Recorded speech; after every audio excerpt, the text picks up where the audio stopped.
Så dag 24 status her på morgenen af dag 25, lidt i nittiden her. Jeg er ikke så travlt, fordi at min destination ligger ikke så langt væk igen. Det blev til 24,5 kilometer, og der var lidt forskellige udfordringer. Jeg startede her på det her bjergside, hvor jeg havde sat lejr. Og så fortsætter det ellers bare op ad bakke. Jeg så en masse hjorter og sådan noget, så det var hyggeligt nok. Men den med, at det gik op i lang tid i hvert fald. Der var også en masse trapper og sådan noget. Så kom jeg så også op til den her flotte top her, hvor der var en ret pæn udsigt ud over hele landskabet. Så det var ikke så dårligt endda. Men så var problemet så bare, at så skulle jeg tage ned ad bakken en hel masse, og det var vådt, så alle de sten og sådan noget, jeg gik på, og råd og sådan noget, det var meget sådan, ja, det var pænt glat. Og det var lidt en udfordring, så jeg var nødt til at være ret forsigtig, så det gik lidt langsomt. Så et sted, så stoppede stien bare. Og så måtte jeg jo så finde ud af, hvad jeg så gjorde. Så kunne jeg se, så kunne jeg få lov til enten at gå i cirkler, eller så måtte jeg skære igennem noget skov. Og så gjorde jeg så det. Så skulle jeg så hele vejen hen til det her sted her, hvor der var sådan et sted, hvor man bare kunne krydse en motorvej, der gik på tværs af stien. Og så måtte jeg så komme derhen og så krydse den her motorvej. Jeg gik ud fra, at der ville være en bro eller et eller andet, så man kunne komme over, men det var der ikke. Det var simpelthen bare, at man løb over, og så var der lige, eller løb over sådan 2 vognbaner, som var ensrettet, og så var der lige et lille stykke sådan skov, og så var der igen 2 vognbaner, der var ensrettet, og så må man lige løbe over der, og så kom man så på stien igen. Så ja, det var lidt sjovt. En anden udfordring var, at min fod var pænt hævet. Det var mit højre ben igen, eller højre fodben igen. Det var også der, jeg havde problemer med min akillescene de første dage.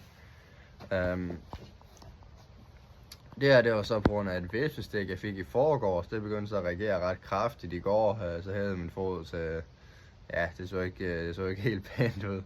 Det var lidt træls at gå med. Så jeg tænkte også, at jeg hellere måtte finde et shelter så hurtigt som lige muligt. Jeg skulle så også skaffe vand, inden jeg kunne slå lejr. Eller det behøvede jeg ikke rigtigt, men jeg ville helst skaffe vand, inden jeg slog lejr, så jeg ikke blev for dehydreret. Og der var lidt træls, at jeg havde lidt en lang tur, for at jeg kunne se, at jeg kunne komme til den næste tankstation. Men jeg var så heldig så at finde vand før det ved sådan en rundkørsel, hvor der var noget toiletter og sådan lidt. Og så kunne jeg få vand der, og så kunne jeg lave lejr sådan, eller komme til det her shelter her allerede ved sådan 5-tiden. Det her shelter, hvor jeg sov, hvor jeg så kunne sove i læ for regnvejr, og så kunne slå mit telt op og få det til at tørre lidt, da det har været lidt fugtigt. Så det er dejligt. Så ja, min ben er noget bedre i dag nu, i hvert fald. Altså det havde så noget ned, det her pepsistik, jeg har fået. Så jeg er klar på at kunne gå et stykke.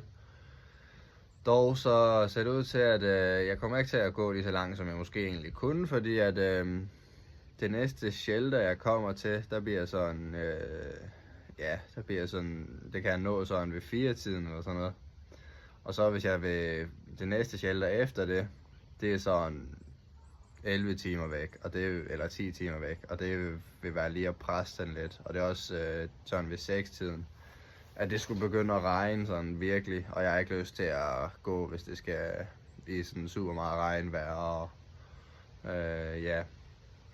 selvom jeg har regnslag for min taske og sådan noget, så vil det også bare være træls, hvis jeg for eksempel kom til det her shelter her sådan ved en 6:30-tiden, mens det pisregnede,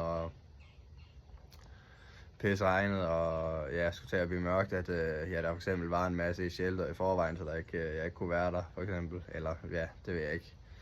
Eller det viser, at der ikke rigtig var noget shelter, eller det var privat eller sådan noget, så vil det jo bare være træls, at jeg ikke kunne få lov til at slå lejr indenfor. Så jeg tænker, at jeg tager det her shelter her lige, der er sådan 7 timer væk.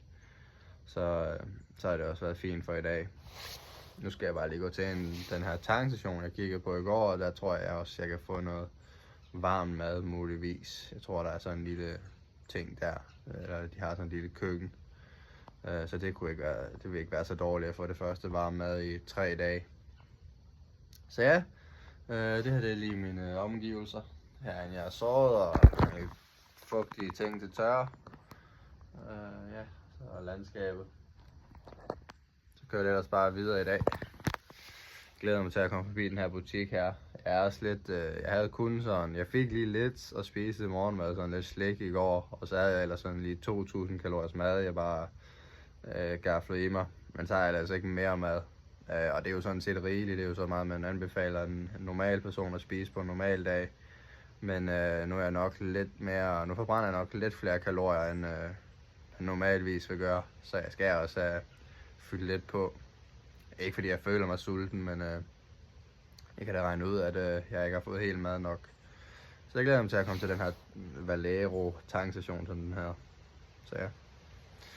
Men det var dag 24.